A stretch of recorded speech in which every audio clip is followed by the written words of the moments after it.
საღამოშვიდობის პირდაპირ ეთერშია დღის მთავარი საინფორმაციო გამოშვება ახალ ამბებს ქრონიკის ჟურნალისტებთან ერთად მე ნინო კაპანეძე გაგაცნობთ. საპროტესტო აქცია თეთრი წყაროს მუნიციპალიტეტში სოფელ ხაისში მცხოვრები ეკომიგრანტები ადგილობრივ ხელისუფლებას მათ სარგებლობაში მქონე სასოფლო სამეურნეო მიწის ნაკვეთების ჩამორთმევაში სდებენ ბრალს. ადგილობრივები აცხადებენ, რომ ხელისუფლება 2 წლის წინ ირანელ და გერმანელ ფერმერებს გრძელვადიანი იჯარით სოფლის ტერიტორიაზე არსებული 700 ჰექტარი მიწის ფართობის საკუთრებაში გადასცა. ხაიშელების თქმით, ისინი უცხოელებს აღნიშნული ტერიტორიით სარგებლობის უფლებას არ მისცემენ და მიწის ნაკვეთებს თავად დაამუშავებენ. პროტესტანტების განცხადებით მათი შემოსავლის ერთადერთი წყარო სწორედ მეცხოველეობა და სოფლის მეურნეობა.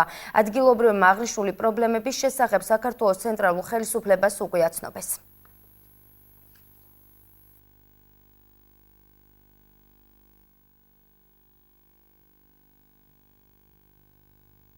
წლის განმავლობაში, რასაც ხედავთ, აგერ მიმდებარე ტერიტორია იყო ჩვენ სარგებლობაში კი არა საკუთრებას ვერ გაგვეყიდნენ. სარგებლობა როგორც იყო, გვაქვს გადახდილი ქვითრები, რაც საჭირო იყო, ის თანხა გვაქვს შეტანილი.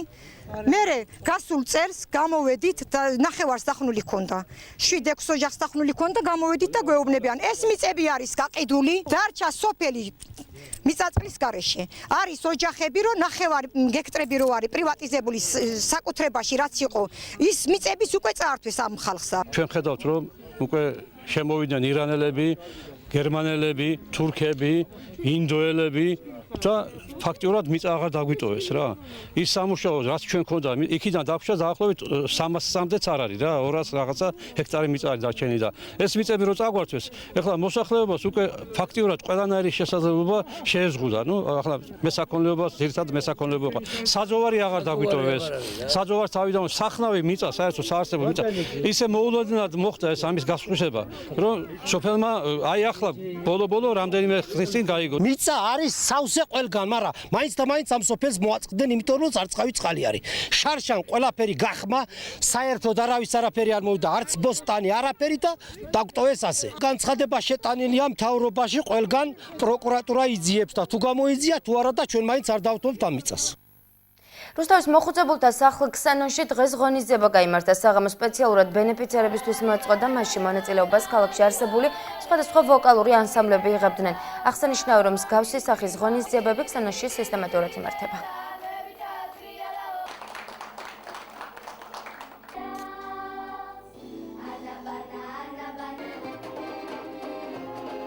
ძალიან სასიამოვნო დღე გვაქვს, ძალიან დიდი მადლობელი ვარ. შვენიერი გუნდები გყავთ და აი ქართული ფოლკლორი ძალიან მაღალი მიღწევებით მიდის თენითარდება. ძალიან კმაყოფილი ვარ და ძალიან დიდი მადლობელი ვარ ამ ასე რა გვტოვებთ და გვაკითხავთ და ასე გვართობთ.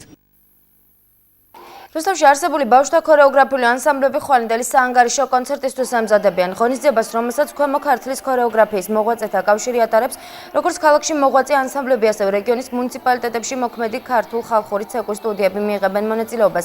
ღონისძიებაზე თითო ანსამბლი მაყურებლის წინაშე 2 საცეკვაო ნომრის წარსდგება. კონცერტი რუსთავის თეატრში ხვალ 12 საათიდან დაიწყება და 18 საათამდე გაგრძელდება.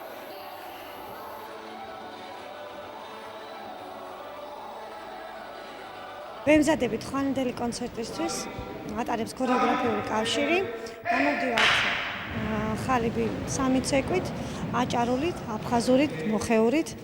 აჭარულს ეს პატარებით პირველად ცეკვავენ, რაზე ძალიან ვღელავთ ბავშვებით ჩვენც. ვემზადებით ახალ ჩვენ კონცერტისთვის, ყველას გეპატიჟებით გაგვაქვს ცეკვა აჭარული და გეპატიჟებით ყველას მე პირველად ცეკვავ ამ ცეკვას. ფრიდა კალო შემოქმედებისთვის მიძღვნილი კოლექცია და რუსთაველი ხელოვანის კიდევ ერთი წარმატება. ახალგაზრდა დიზაინერი და მხატვარი ლელა ღვინიფაძე ნომინაციაში საუკეთესო მოდა ფესტივალ ფანარტის გამარჯვებული და კიდევ არაერთი პრიზის მფლობელია. ჩემი კოლეგა ლელა არაბული შეეცადა 22 წლის შემოქმედის ცხოვრება თქვენთვისაც გაეცნო.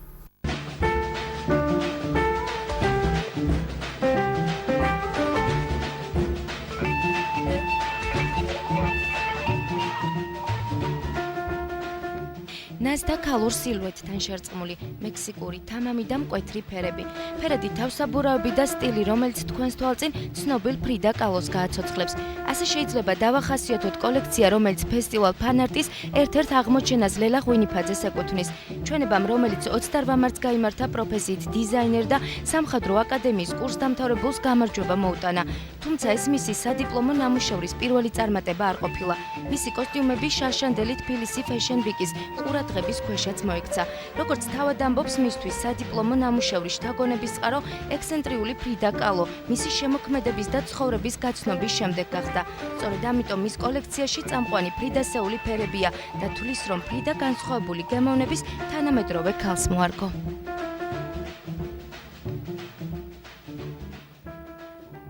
ეს კაბები არის ფრიდა კალოზე შექმნილი კოლექცია, რომელიც გავიტანე არა მარტო ფანარტის ფესტივალზე, არამედ თბილისი Fashion Week-ზეც იყო გასული.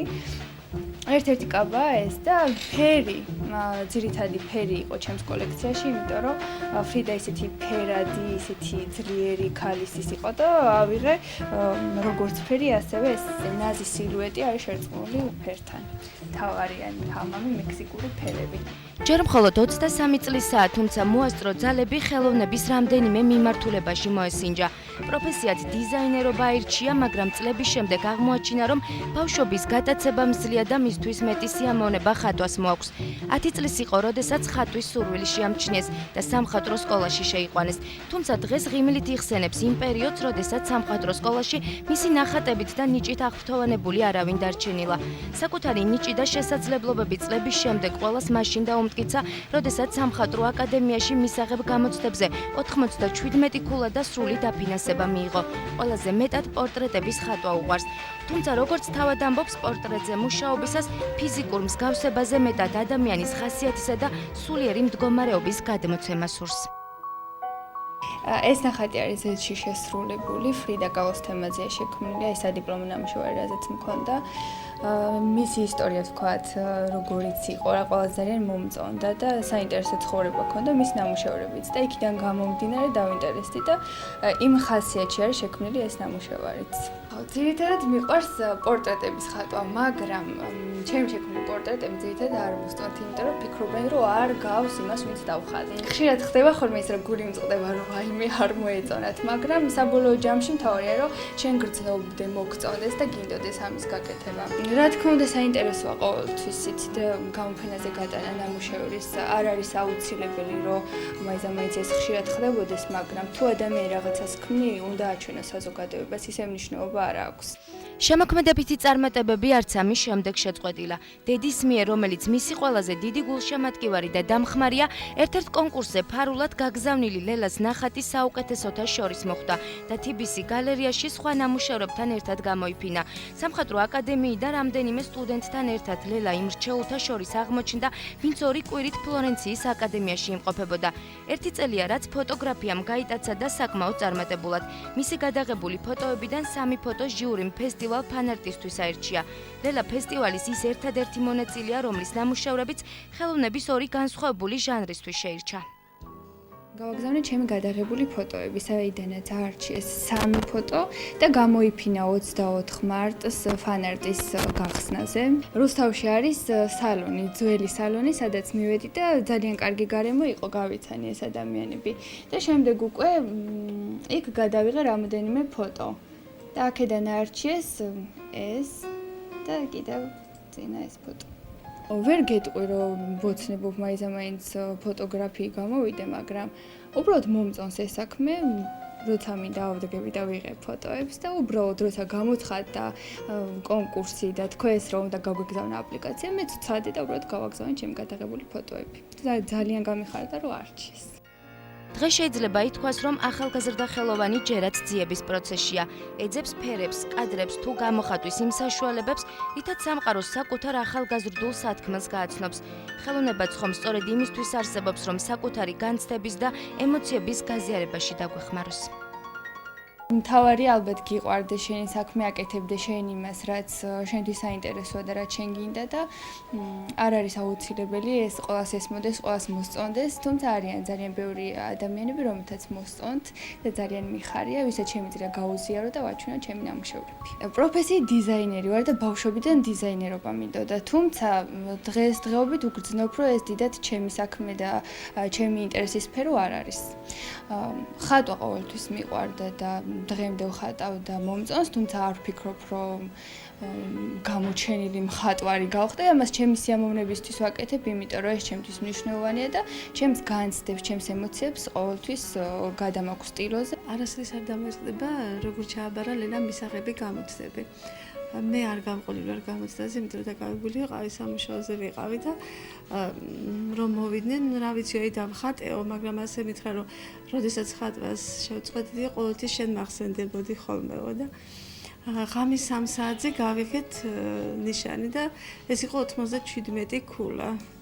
და გავაგნებულები ვიყავით, რომ არ მეგონა თუ ასეთ მაღალ შეფასებას თუ მიიღებდა. რაც შეეხება მის დღევანდელ ცხოვრებას, მე ვფიქრობ, რომ ის არ არის ჯერჯერობით ჩამოყალიბებული ხელოვანი, უფრო ძიების პროცესია, ეძებს ხან ფერწერაში, ხან ფოტოგრაფიაში. საუკუნეების წინ ნახატების მეშვეობით კაცობრიობა თავისი არსებობის ისტორიაში უდიდეს აღმოჩენამდე მივიდა, რადგან ადამიანმა ჯერ ხატვა ისწავლა და მხოლოდ ამის შემდეგ შექმნა დამწერლობა.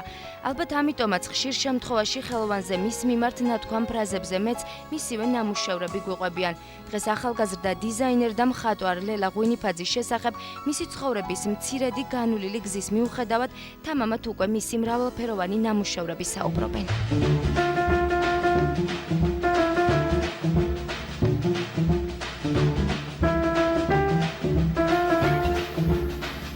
რაც შეეხება სპორტის სიახლეებს, დღეს რუსთავის ფოლადის სტადიონზე ქვემო ქართლის დერბი შედგა. რუსთავის მეტალურგმა საქართველოს ეროვნული საფეხბურთო ჩემპიონატის უმაღლესი ლიგის 26-ე ტურის შეხვედრები ბოლნისის სიონს უმასპინძლა. შეხვედრა ორ მხრივ შეტევებში წარიმართა, ორივე კარტთან რამდენიმე სახიფათო მომენტიც შეიქმნა, თუმცა თამაში გატანილი გოლების გარეშე ფრედ 0-0 დასრულდა.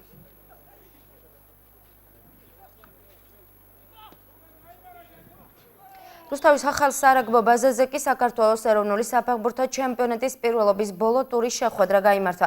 რუსთავის ხარებმა თბილისის ლელოს უმასპინძლა. სატურნირო მდგომარეობიდან გამომდინარე რუსთაველებისთვის აღნიშნულ შეხვედრას გადამწყვეტი მნიშვნელობა ენიჭებოდა. შეხვედრის პირველი ტაიმი გარდამავალი უპირატესობით წარიმართა და სტუმართა გამარჯვებით 12-13 დასრულდა.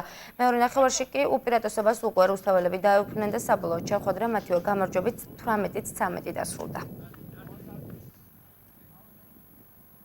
ახლა კი დროა მოსალოდნელი ამინდის პროგნოზს გავაცნოთ.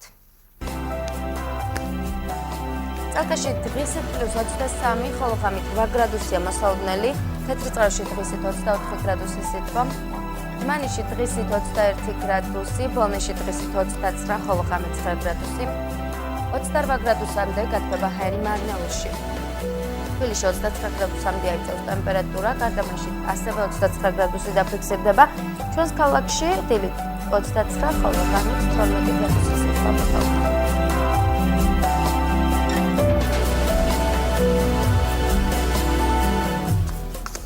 ასეთი იყო დღის მთავარი თემები და ქრონიკა 9 ნახევარზე. დიდი მადლობა ყურადღებისთვის. მე 4 შაბათამდე გემშვიდობებით ნახვამდის.